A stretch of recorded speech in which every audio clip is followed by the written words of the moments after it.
sequência de imagem do plenário do Tribunal Regional Eleitoral da Amapá e seus magistrados.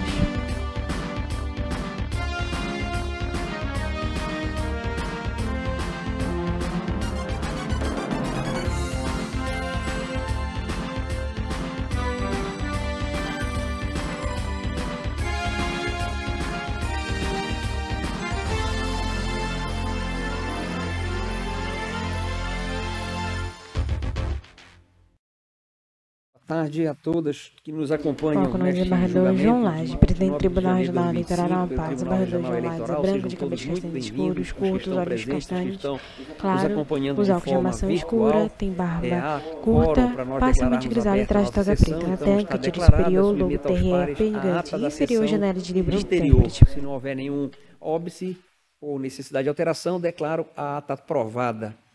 Ata aprovada. Então, cumprimento a todos os meus colegas magistrados que participarão desta sessão, a senhora procuradora regional eleitoral que está conosco, a advogada Girlene, que falará sustentação oral, a Tina, né, e dizer assim que nós temos que fazer uma mudança nesse nosso introito, né, nesse nosso vídeo, falar, Milene, para falar com a Ascom, para colocar, porque a doutora Tina, ela está com um novo visual, é uma nova Tina, sob nova direção, né, Tina? 16 e 1 de 9 de 2025. Sexta sessão judiciária ordinária do TREP. Tem que colocar aqui, olha, parabéns, eu sei que a Tina passou por umas cirurgias, né, necessárias, e ela é hoje uma outra pessoa, né, inclusive fisicamente, está mais elegante, inclusive, parabéns, viu, Tina?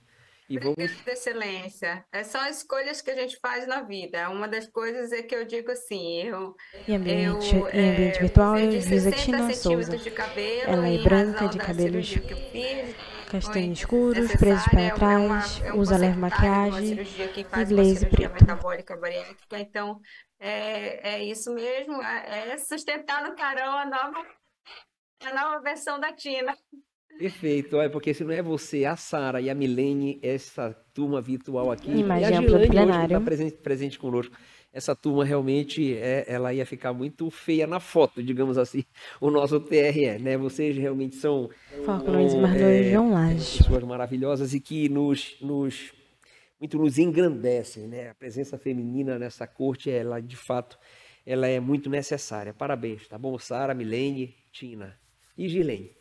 Então vamos anunciar o pregão do recurso que vai ser julgado hoje. É um recurso na representação 600.148 de 2024. A origem é Macapá, o relator é o juiz Normande Souza. O recorrente é Samuel Lima Salles Júnior e Jaqueline Lima Bastos. Esta é patrocinada pela advogada Girlane Brenda Santos de Paula. E o recorrido é o Ministério Público Eleitoral. Comporão a turma julgadora junto com o relator, os juízes Ivaldo Valente, Carmo Antônio, Anselmo Gonçalves, Tina Souza, João Lages. Ilustre relator, boa tarde. Vossa Excelência está com a palavra. Boa tarde, senhor presidente. Boa tarde, colegas. Foca no juiz Normande Souza.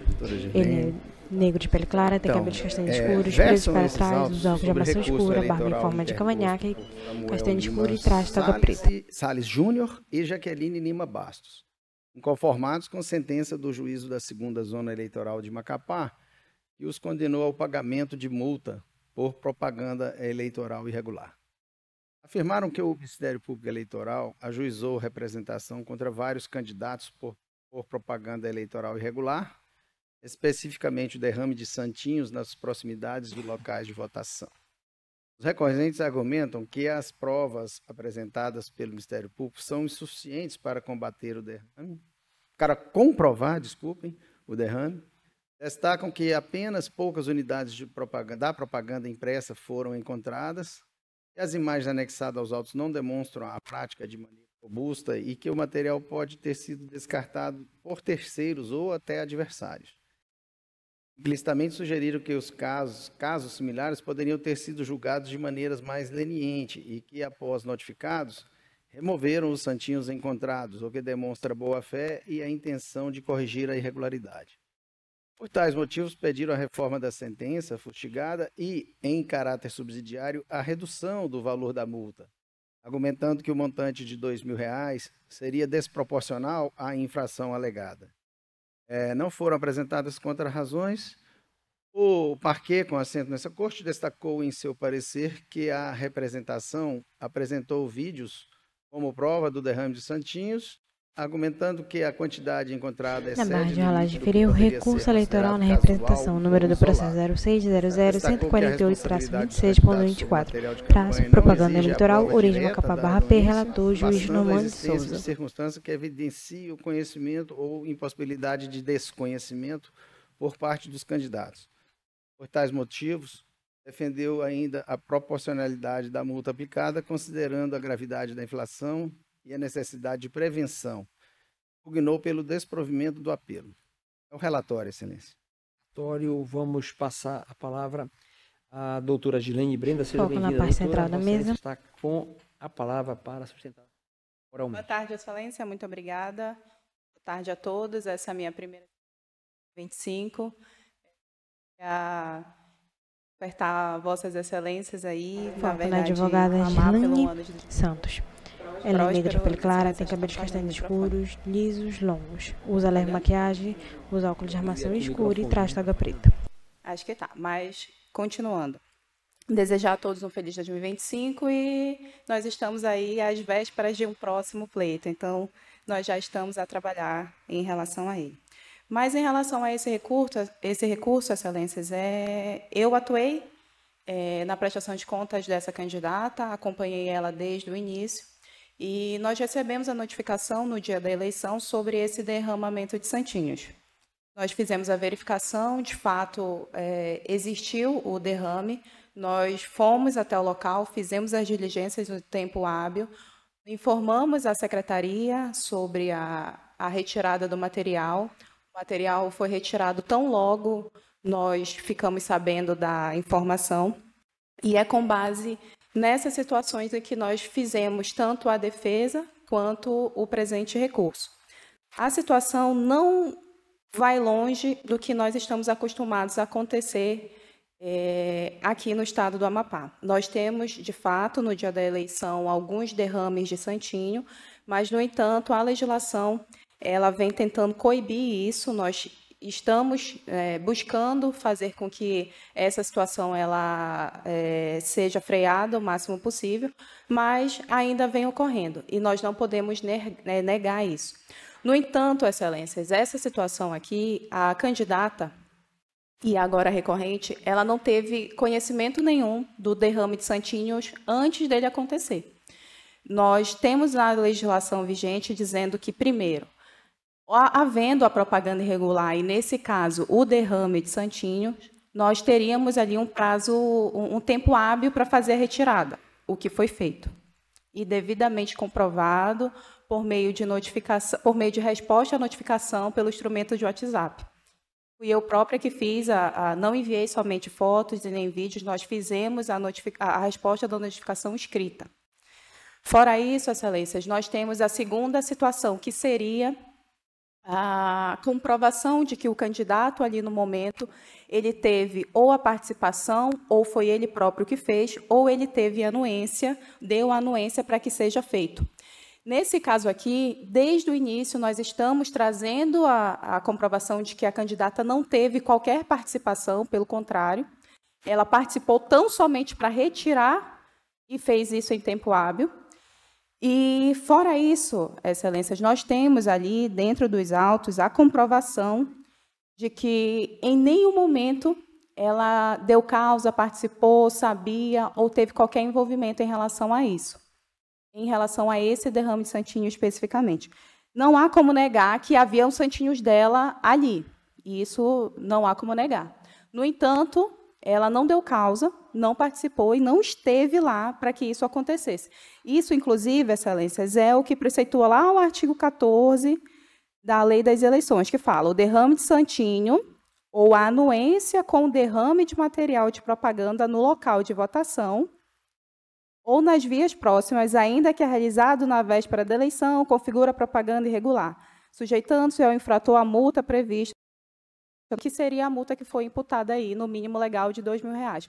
No entanto, Excelências, o artigo ele é bem claro. O candidato ele precisa ou ter dado anuência ou ter participado ou ter ele próprio feito o derrame de santinho, o que não é o caso aqui. A inicial do Ministério Público, lá no primeiro grau, ela imagino que o promotor teve conhecimento do derrame de santinhos, então somente as pessoas que estavam ali, os candidatos que estavam ali, tiveram seus santinhos derramados, o MP ingressou com a ação. No entanto, nós não temos ali nenhuma comprovação, Excelências. Então, é por conta disso que nós estamos aqui, em grau de recurso, buscando a verdadeira justiça. E ainda, Excelências, nós temos o outro ponto que nós podemos caminhar também em relação à defesa, que seria justamente a questão dos terceiros. Nós temos ali, sabemos que o pleito, cada ano que passa, ele se torna mais acirrado, e nós temos, não há como negar isso, nós temos uma disputa muito direta dentro aqui do nosso estado, da nossa capital, sobre a relação de terceiros. Então, podemos, com toda certeza, também argumentar de que seria muito simples que uma pessoa, um terceiro interessado, pegasse santinhos de um candidato e derramasse às vésperas ali da eleição, na frente das escolas ou ao redor. Então, essa é uma questão que Vossas Excelências precisariam também se debruçar, porque a prejudicialidade para o candidato ela é enorme. Então, o candidato que vem fazendo uma campanha limpa, uma campanha transparente, que vem prestando suas contas, que vem trazendo à população todos os informes necessários, pode ser prejudicado ali no final da campanha, no dia crucial, por um ato de terceiros que veio ali a prejudicar. Então, essa situação é uma situação muito delicada. Eu entendo que a multa no valor de R$ 2.000 é a multa mínima, no entanto, nós estamos aqui pedindo pela improcedência da representação, Excelências, e procedência, consequentemente, do nosso recurso, justamente porque há possibilidade de ter acontecido isso, de um terceiro ter feito esse derrame de santinho em detrimento à candidata, e principalmente porque a inicial em si, o processo em si, não conseguiu comprovar nenhum dos requisitos que caracterizariam o ilícito de derrame de santinho feito pela própria candidata, Excelências. Então, tendo em vista o artigo 14 da Lei das Eleições, eu requeiro aqui a Vossas Excelências a procedência do recurso e, consequentemente, a improcedência da representação. São os termos. Imagem para o plenário. Do Ministério Público Eleitoral. Doutora Sara. Excelentíssimo senhor presidente, excelentíssimos julgadores, nobre advogada, a procuradora eleitoral, doutora Sara Convocante. Ela é branca, de cabelos castanhos escuros, lisos e longos, usa leve maquiagem, sobrancelha bem desenhada, batom vermelho e traz toga preta. Ou conhecimento do candidato, já que se estabelece como premissa de que houve o derramamento de santinho dos candidatos que ora recorrem a esta corte. Para iniciar a sustentação do Ministério Público, a primeira coisa que há de se dizer é que a própria resolução que regulamenta a lei das eleições é muito clara ao informar que a notificação posterior, a notificação judicial para a retirada e a limpeza dos santinhos que eventualmente sejam derramados não ilide, não afasta de forma nenhuma responsabilidade, até porque, por óbvio, o bem jurídico que a norma pretende tutelar já teria sido violado. Em relação à anuência ou ao conhecimento, tanto a jurisprudência quanto a resolução 23.610 são muito claros no sentido de que esta conclusão pode ser extraída diretamente dos eventos que foram trazidos pelo material probatório juntado aos autos. E os vídeos são muito ilustrativos da quantidade de santinhos que foi derramado, em particular pela candidata. Me recordo, inclusive, que em relação à candidata recorrente, que nós temos dois recorrentes, uma candidata e um candidato, em relação à candidata recorrente, foi esta própria membra, com a sua equipe técnica aqui presente, que identificou o derramamento de santinhos na ocasião em que encaminhou os fatos para a primeira instância para ajuizamento da ação, porque a quantidade daquele material publicitário era acima de uma margem que se esperaria para poder se dizer que houve apenas o descarte pelo eleitor ou que um outro candidato foi ativamente derramar santinhos em desfavor próprio, em benefício de outro candidato, para caracterizar uma atitude ilícita da recorrente, o que não se verifica. Inclusive, nesse ponto, ainda há de se assinalar que a responsabilidade pelo material publicitário é do candidato. Então, ainda que se pensasse nessa hipótese que sempre irá existir, de um terceiro, eventualmente, com má fé atuar dessa maneira, não há como se lide a responsabilidade do próprio candidato pelo material publicitário, quando se tem, no caso dos autos em particular, e até lamento não ter podido trazer o vídeo dos fatos em relação à candidata, mas ele consta nos autos, eram muitos santinhos. Muitos santinhos. Então, se verifica que a única beneficiária do evento é a candidata. Não houve qualquer prejuízo, como a douta advogada veio aqui dizer, à competitividade. Na verdade, o que se tem é a aplicação de uma multa, que foi feita, como bem se disse, no mínimo legal e que, portanto, merece ser mantida. Nestes termos, o Ministério Público entende que o recurso não deve ser provido. Obrigada, excelências. Imagem ampla do plenário. De passar a palavra de volta para o relator, por motivo de foro íntimo, eu vou me declarar suspeito para julgar este processo específico, tá bom? Ilustre relator, com a palavra de volta. Senhor presidente, colegas. Foco no juiz Normande Souza. Eu estou com um voto aí, não é tão grande, está disponibilizado para os colegas, mas eu vou um par da leitura, porque é basicamente isso que a doutora Sara falou. Nós temos que entender a responsabilidade do material de campanha. Eu estou seguindo, estou mantendo a decisão, estou mantendo a sentença do juízo, pelas suas próprias palavras, ele colocou aqui. Por quê? Porque o ponto nevrálgico foi esse, de dizer se era elemento suficiente para anuência. E eu estou repisando que, para mim, o candidato ele tem a responsabilidade sobre o material de campanha. A Lei 9.504, no seu artigo 38, deixa claro isso. É responsabilidade, né? Independente da obtenção de licença e autorização geral, a veiculação de propaganda eleitoral para distribuição de folhetos, adesivos, volantes. Volantes é o santinho, e outros impressos, quais devem ser editados sob a responsabilidade do partido, coligação ou candidato. Assim, quem é responsável por isso? Não o candidato. O candidato tem que manter controle. É muito fácil para qualquer um se livrar da multa. Falar, não, quem jogou foi meu adversário. É óbvio que num caso concreto, se tiver alguma prova, sei lá o quê, um vídeo que bote pelo menos uma suspeita, a gente vê um carro, estou imaginando um vídeo da gente ver um carro do partido rival jogando um papel ali que se vê aquele, olha, aí a gente vai dar até o benefício da dúvida. Mas aqui não tem nenhuma prova disso. Pelo contrário, eu assisti, eu ia colocar o ID que eu vi os vídeos estão lá na inicial, salvo engano, são os 2 primeiros que falam especificamente do candidato. Como é que é o nome dele? Primeiro recorrente aí, é o Samuel, tá junto com o outro candidato, e depois no outro vídeo da Jaqueline. O da Jaqueline a gente já via mais coisas, Então, assim, ou a gente vai acreditar que o candidato não é responsável pelo material, e aí tem que ter uma prova complexa de que ele está anuente. Ninguém vai provar isso. Vai provar uma anuência, que o meu santinho está lá, mas não, eu não tenho nada a ver com isso. É claro que tem. Então, o meu voto é nesse sentido, mantendo a sentença, dando respaldo a ela, seguindo a linha que o MP já falou. A nossa discussão única é essa, se a gente vai aceitar uma justificativa, que para mim não é forte, não tem sentido, e vai servir para todos os casos. E lembrando também que a multa foi aplicada no mínimo, não dá nem para diminuí-la. Se concluirmos que está errado, eu estou concluindo que sim, então estou mantendo a multa para ambos. Assim como eu voto, excelência. Perfeito. Como vota a juiz Rivaldo Valente? Foco na parte central da mesa. Eminentes pares, doutora Procuradora Regional. Em ambiente virtual, o juiz Givaldo Valente. Ele é branco, de cabelos parcialmente grisalhos, curtos, costas laterais.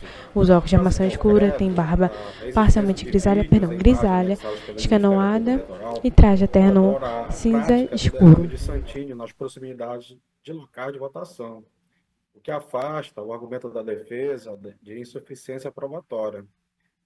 Além disso, e muito embora a remoção posterior dos santinhos pelos recorrentes possa indicar boa-fé, afasta a configuração da infração, pois o ilícito já se consumou no momento em que os materiais foram encontrados no local proibido, senhor presidente. Então, como muito bem já ressaltado pelo eminente relator, a penalidade foi aplicada no patamar mínimo, não há como dizer que há uma desproporcionalidade ou necessidade de redução. Então, por estas razões, eu acompanho integralmente o voto do eminente relator.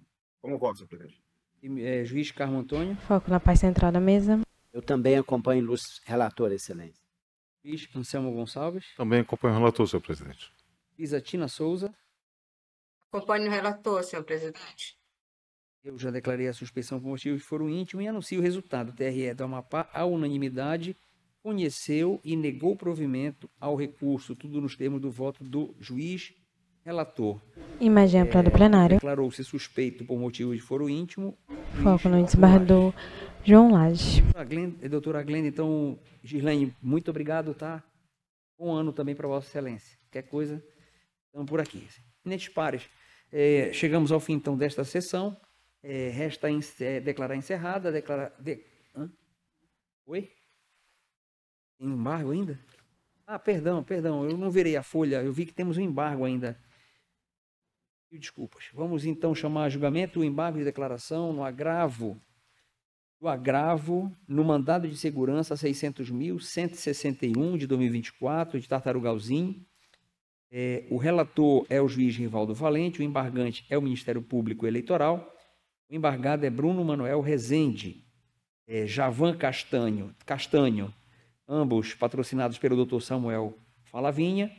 Há um terceiro interessado, a União Federal, através da AGU, e também terceiro interessado, a coligação. O trabalho vai continuar, composta pelos partidos republicanos, PDT, MDB, PL, PSD e União, patrocinados pela advogada Máxima Maia Moreira. Comporão a turma julgadora, juntamente com o relator, os juízes Carmo Antônio, Anselmo Gonçalves, Tina Souza, Normande Souza e João Lages. Ilustre relator, boa tarde, Vossa Excelência está com a palavra. Imagem ampla do plenário. Presidente, eminentes pares, doutora Procuradora Regional, senhor presidente, em ambiente virtual, juiz Givaldo Valente. De declaração oposta pela Procuradoria Regional Eleitoral em face do acordo 8470 de 2024, proferido no julgamento de agravo regimental, em mandado de segurança. O referido julgado conheceu do agravo interposto pela coligação. O trabalho vai continuar para restabelecer os efeitos da decisão do presidente da Corte que suspendeu a inelegibilidade de Bruno Rezende e Javan Castanho. O acórdão foi emitido na seguinte forma, senhor presidente. Eu vou pedir a dispensa da leitura e disponibilizei o voto aos demais membros da Corte. Nas razões recursais, o embargante alegou a existência de omissões no acordo, sustentando que o tribunal não se manifestou sobre o cabimento de agravo regimental contra as decisões colegiadas. Afirmou que houve omissão quanto à fundamentação que conheceu do agravo regimental da coligação, considerando que o terceiro interessado deveria ter recebido o processo no estado em que se encontrava, e que não seria mais possível a gravada decisão monocrática substituída por decisão colegiada.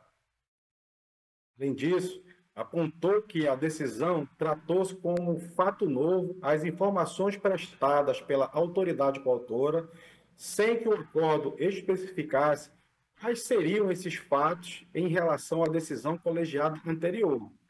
Sustentou que a jurisprudência majoritária afasta a intervenção de terceiros em mandado de segurança, enquanto o acordo defendeu a legitimidade da intervenção, mas não apresentou precedente que corroborasse tal entendimento.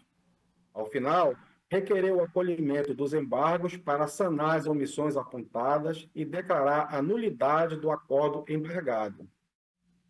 Em contra-razões, Bruno Rezende e Javan Castanho suscitaram preliminarmente a intempestividade dos embargos opostos pelo Ministério Público.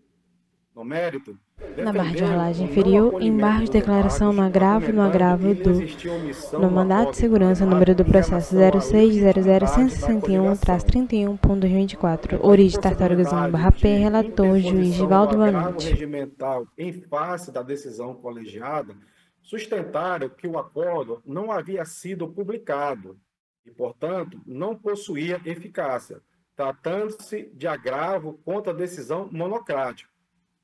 Sobre a alegação de fato novo, afirmaram que tal elemento não se apresentou apenas pela peça do presidente do TRE, mas sim pelo seu conteúdo. Por fim, afirmaram que os embargos seriam uma tentativa de novo julgamento da lide e que deveriam ser rejeitados. A Procuradoria Regional Eleitoral se manifestou sobre a preliminar de intempestividade, argumentando que detém prerrogativa de intimação pessoal por meio de remessa eletrônica, o que lhe assegura o prazo de 10 dias para a ciência da intimação.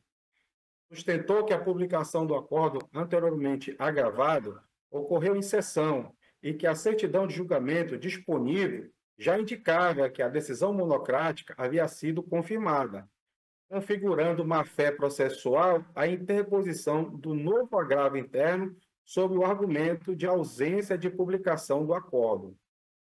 E, além do mais, afirmou que a tese de efeito substitutivo em relação a terceiro prejudicado não se sustenta, uma vez que o Código de Processo Civil, de forma taxativa, prevê que o assistente deve receber o processo no estado em que se encontra. Ao final, requereu o conhecimento e o acolhimento dos embargos de declaração. Após as contrarrazões, a coligação O Trabalho Vai Continuar sustentou que os embargos de declaração opostos configuram mera inconformidade, representando tentativa de rediscussão do mérito. Em relação à sua legitimidade, afirmou que o acordo enfrentou devidamente a questão, inexistindo omissão. Tocante à impossibilidade de interposição de agravo em face de decisão colegiada, argumentou que a peça recursal do agravo deixou claro que era dirigida à decisão monocrática do relator e que o acordo, à época, não havia sido publicado ou juntado aos autos, estando a sua eficácia condicionada à publicação. Sobre a alegação de fatos novos, defendeu que a controvérsia não se restringe à peça apresentada pelo presidente do tribunal, mas sim ao conteúdo nela contido. Por fim, requereu a rejeição dos embargos de declaração sobre o fundamento de ausência de omissão no acordo impugnado. Determinada a redistribuição do feito em 13 de 12 de 2024, os autos foram sorteados a esta relatoria. É o relatório, senhor presidente. Vossa Excelência pode prosseguir. Imagem ampla do plenário. Excelência, questão de ordem, eu gostaria de fazer a sustentação pelo Ministério Público, no caso, com base no artigo 33 do Regimento Interno. Artigo 33 do Regimento Interno. Permanece imagem ampla do plenário. Manifesta-se a palavra, a Procuradora Eleitoral, doutora Sara Cavalcante. Agora foco na Procuradora, doutora Sara Cavalcante. Em todos os assuntos submetidos à deliberação do Tribunal, por provocação ou iniciativa própria. Imagem ampla do plenário.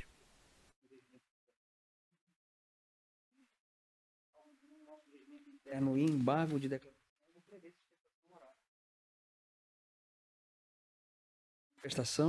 Olha, presidente, eu não estou lhe escutando. Quando Vossa Excelência se afasta do microfone, Excelência, não ouço. Deixa eu só conferir aqui o regimento interno do TRE. Permanece imagem ampla do plenário. Desembargador João Lage. Consulta o tablet. 33, né, doutora? Isso. Deixa eu só entrar aqui nele. 33, qual é? Artigo inciso? Inciso 4º.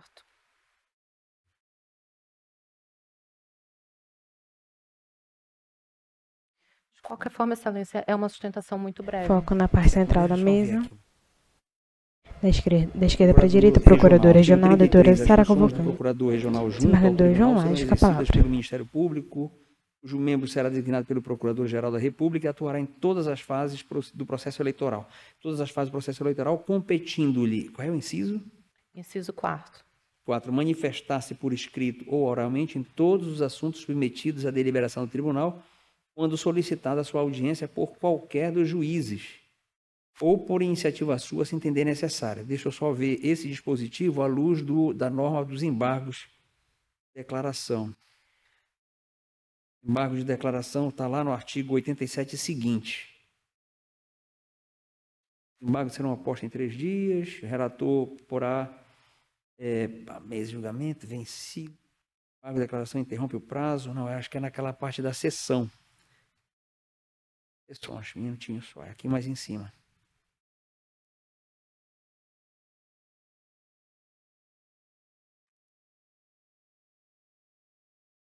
Para julgamento e processo.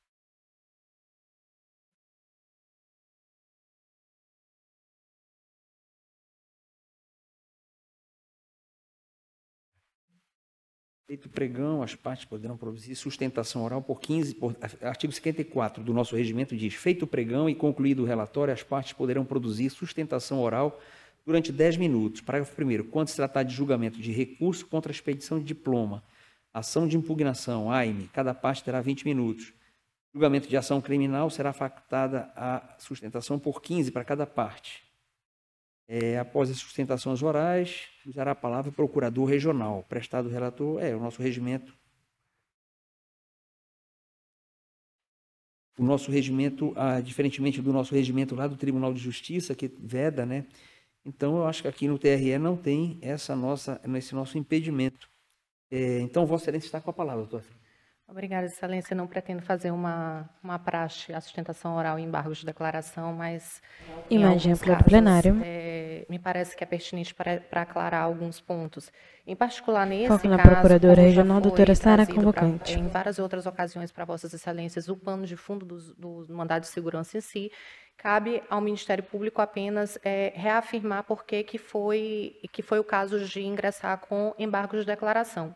E a primeira hipótese de cabimento, que também é matéria de mérito dos embargos de declaração, diz respeito ao artigo 93 do regimento interno desta Casa.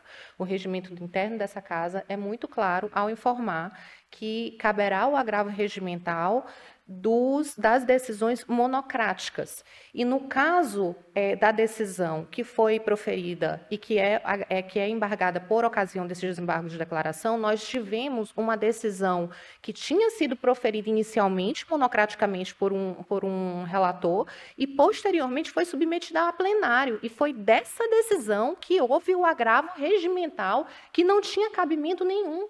Não tinha amparo, qualquer amparo regimental, porque o regimento interno é muito claro, apenas as decisões monocráticas. A decisão colegiada não está sujeita ao agravo regimental do artigo 93. Entretanto, foi interposto o agravo pela coligação, e a coligação aqui alegou que ela não teria sido intimada contemporaneamente para poder se manifestar. Ora, os fatos processuais, eles seguem uma marcha para todas as partes, para todas as pessoas que participam dele, e não apenas para alguns que foram intimados e para outros que não. O que isso significa dizer? Significa dizer que aquela ocasião, quando se tem uma decisão de plenário que substitui a decisão do juiz Carlos Fernando, nós temos a incidência do artigo 1008 do Código de Processo Civil, que é expresso, Excelências, efeito substitutivo. Uma decisão que é exarada pelo órgão colegiado substitui completamente. Então, a decisão que estava válida naquela ocasião não era a decisão do juiz Carlos Fernando, que já não existia mais. Era a decisão desse colegiado e, portanto, não cabia a interposição do agravo do artigo 93. Essa circunstância foi trazida aqui extensamente pelo Ministério Público em razões orais e em razões escritas, e não foi encarada pelo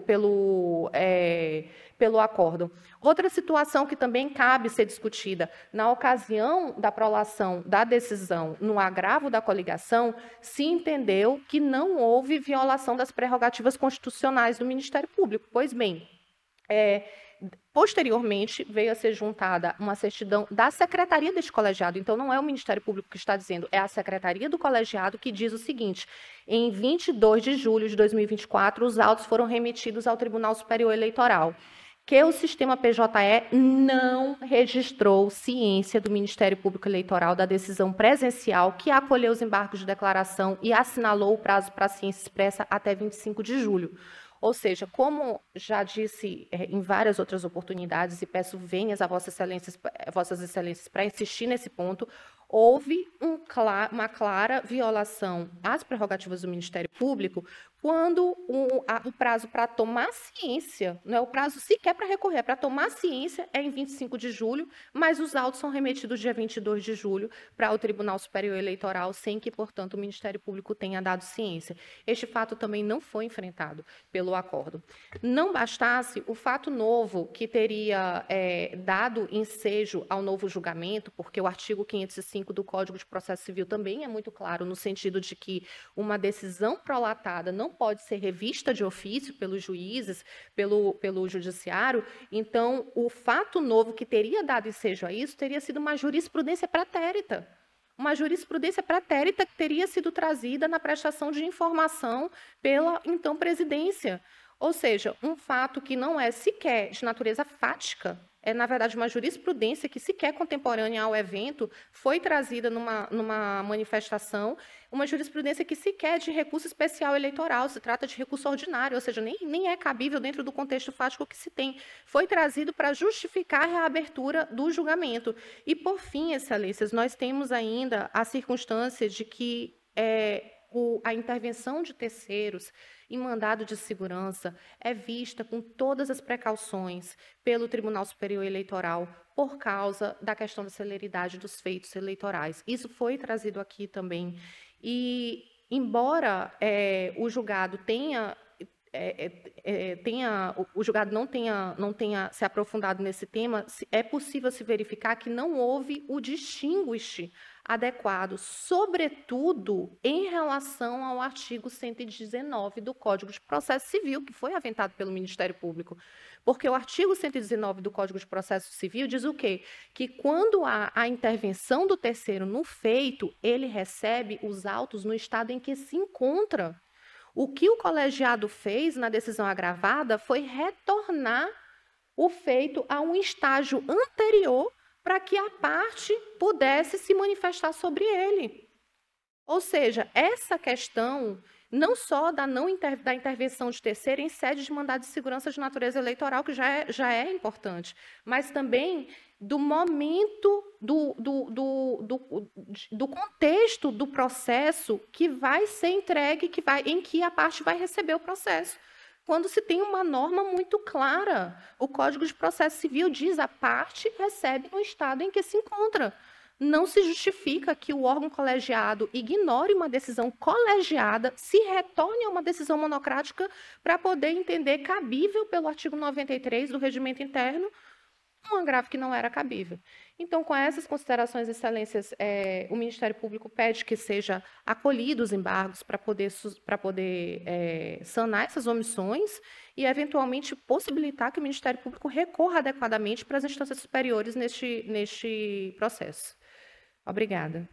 Imagem ampla do plenário. De fato, eu consultei o regimento interno, não há nenhuma previsão no nosso regimento. Peço só escusas, porque no regimento do Tribunal de Justiça tem uma previsão expressa que nos embargos as partes não se manifestam. Foco na parte central da mesa. Mas aqui não. Então, Vossa Excelência tem toda a razão. Eu devolvo a palavra ao eminente relator. Obrigado, senhor presidente. Senhor presidente, primeiro eu vou analisar virtual, o juiz Givaldo Valente. Enquanto as razões recursais alegaram Bruno Rezende e Javan Castanho a interpelatividade dos presentes embargos, posto que interpostas em 16/10/2024, isto é, 13 dias após a publicação do acordo. Sustenta que o parágrafo 2º do artigo 4º da Lei 11.419 de 2006, que trata acerca da informatização do processo judicial, extrai que a publicação eletrônica por meio do Diário de Justiça eletrônico substitui qualquer outro meio e publicação oficial, excepcionados apenas os casos que, por lei, exigem intimação ou vista pessoal. Adianto que não lhe assiste razão. Explico. Nos termos do artigo 13 da resolução do TSE 23.478, que trata da aplicação da Lei 13.105, que é o Código de Processo Civil, no âmbito da Justiça Eleitoral, a regra do artigo 205, parágrafo 3º do novo Código de Processo Civil não se aplica aos processos que tramitam durante o período previsto no calendário eleitoral para os quais seja admitida a publicação em cartório, sessão ou utilização de edital eletrônico. A citada norma está que, nos processos em que a normativa eleitoral não preveja a publicação em sessão, como é o caso de processo de mandado de segurança, ao contrário de certas espécies de processos, como registro de candidatura, representações eleitorais e outras ações eleitorais que a legislação prevê a publicação em sessão, deverá ser adotada a regra do artigo 205, parágrafo 3º do Código de Processo Civil, devendo a publicação dos atos judiciais e a respectiva intimação ocorrer no Diário de Justiça Eletrônica. No caso do Ministério Público Eleitoral, que recebe suas intimações em portal próprio, aplica-se o disposto no artigo 5º, caput e parágrafo 3º da Lei 11.419, que concede o prazo de 10 dias corrido para consulta, a partir do qual considera-se o parquet intimado. Aí eu não volto a transcrever o dispositivo, senhor presidente, peço dispensa da leitura. Apurando os autos, verifica-se que o acordo embargado foi julgado em 26 de nove de 2024. Em 2 de 10 de 2024, foi disponibilizado a íntegra do acordo nos autos no Diário de Justiça Eletrônico e, na mesma data, foi expedida a intimação eletrônica ao Ministério Público Eleitoral. Em consulta à aba expediente do PJE, verifica-se que o sistema registrou a ciência do Ministério Público em 14 de 10 de 2024, após expirado o prazo para consulta, ciência automática, data em que iniciou o prazo para os embargos. Logo, após os embargos pelo Ministério Público em 17 de 10 de 2024, devem ter a tempestividade reconhecida. Portanto, presentes pressupostos intrínsecos e extrínsecos e intrínsecos de admissibilidade, conheço dos embargos de declaração opostos pela Procuradoria Regional Eleitoral, senhor presidente. Existe alguma divergência contra o conhecimento? Foco na parte central da mesa. Obrigado, senhor presidente. Passo a análise da alegação de omissão apontadas pelo embargante. O primeiro ponto é o cabimento do agravo regimental contra as decisões colegiadas. A Procuradoria Regional Eleitoral alega omissão quanto ao cabimento de agravo regimental contra a decisão colegiada e afirma que a coligação deveria ter recebido o processo no estado em que se encontrava. O acordo embargado, entretanto, foi claro ao fundamentar a legitimidade da interposição do agravo regimental pela coligação, o trabalho vai continuar. Aplicou-se o princípio da fungibilidade recursal e a excepcionalidade de situações em que envolvem fatos novos e prejuízos demonstrados ao terceiro interessado, respaldando-se nos artigos 493 e 996 do Código de Processo Civil e no artigo 93 do Regimento Interno desta Corte. Além disso, o acordo deixou evidente que o agravo regimental foi interposto contra a decisão monocrática, pois, à época, o acordo colegiado ainda não havia sido publicado, de modo que a decisão monocrática do presidente mantinha eficácia. Não há omissão a ser sanada, mas sim discordância quanto à fundamentação adotada, o que não se enquadra no escopo dos embargos de declaração. Um fato novo, o Ministério Público, em suas razões, ele especifica que o acordo não especificou quais seriam os fatos novos considerados. A fundamentação constante no julgado é clara. O elemento novo consistiu nas informações prestadas pela autoridade coautora, especificamente na suspensão dos efeitos da decisão colegiada que havia declarado a inelegibilidade dos candidatos Bruno Rezende e Javan Castanho. A análise não se limitou à peça apresentada, mas com seu conteúdo, considerando os elementos que justificaram a aplicação do poder geral de cautela para afastar a inelegibilidade. É a súmula 44 do TSE. Logo, inexiste omissão, pois a questão foi devidamente enfrentada pela Corte. A legitimidade da intervenção do terceiro interessado. Sobre a legitimidade da coligação para intervir e recorrer no mandado de segurança, o acordo embargado trouxe fundamentos consistentes na excepcionalidade da situação, com base em precedentes jurisprudenciais e doutrinários que reconhecem o interesse jurídico de terceiro quando demonstrado prejuízo concreto. Ainda que a jurisprudência majoritária do TSE restrinja a intervenção de terceiros em mandado de segurança, há entendimentos que amparam a legitimidade em hipóteses excepcionais, como analisada no caso. O embargante, ao apontar a omissão, busca rediscutir o mérito, o que também não se revela possível. Inferior, embaixo de declaração no agravo, no mandato de segurança, número do processo 0600-171-31.24, origem tartarugazinho/P, relator, juiz Rivaldo Valente. Permanece em ambiente virtual, juiz Rivaldo Valente. Tribunal pelo TSE, de relatoria do ministro Alexandre de Moraes, julgado em 20 de 10 de 2021, que diz: os embargos de declaração não se prestam à rediscussão do mérito da decisão judicial, sendo cabíveis tão somente nas hipóteses taxativas de obscuridade, contradição, omissão ou erro material. A análise demonstra que o recurso intentado pelo Ministério Público busca revisitar o conteúdo do acordo embargado, o que é incabível nesta via recursal. E aí, senhor presidente, diante da manifestação do órgão do Ministério Público, ora, nesta corte, eu digo o seguinte, que conforme entendimento consolidado nos tribunais superiores, o magistrado não está obrigado a se manifestar sobre todas as alegações das partes, mas apenas sobre aquelas necessárias à fundamentação da decisão. O dever de motivação das decisões judiciais, previsto no artigo 93, inciso 9 da Constituição Federal, exige que o julgador exponha de forma clara as razões do seu convencimento, sem que isso signifique a necessidade de rebater individualmente cada argumento da parte. Então, senhor presidente, com todas essas fundamentações fundamentadas no meu voto, eu voto no sentido de rejeitar os embargos de declaração, mantendo incólume o Acórdão 8470 de 2024. É como eu voto, senhor presidente. Foco na parte central da mesa. Carmo Antônio. Excelência, como a doutora Sara foi muito incisiva, eu vou pedir, já peço Vossa Excelência... Foco no vice-presidente do TRE, desembargador Carmo Antônio. Quinta, né? Sexta-feira, que é a última sessão desse mês, não é isso? Desembargador Carmo Antônio é negro de pele clara, tem cabelo esparso, de grisalhos. Agora o foco no desembargador João Lage. Nesse processo, porque no fundo a decisão atacada lá no mandado de segurança é da minha autoria, então estou impedido, tá, no julgamento desses agravos, de embargos, etc.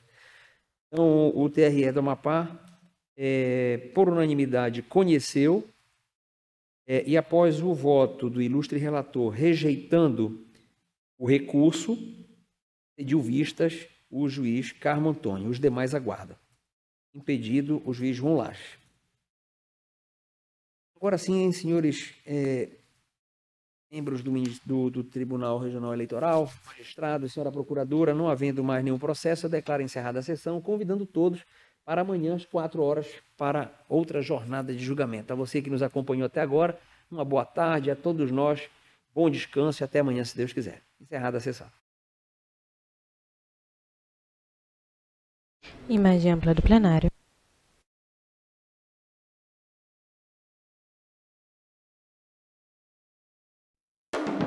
Sequência de imagem do plenário, Tribunal Regional Eleitoral da Amapá e seus magistrados.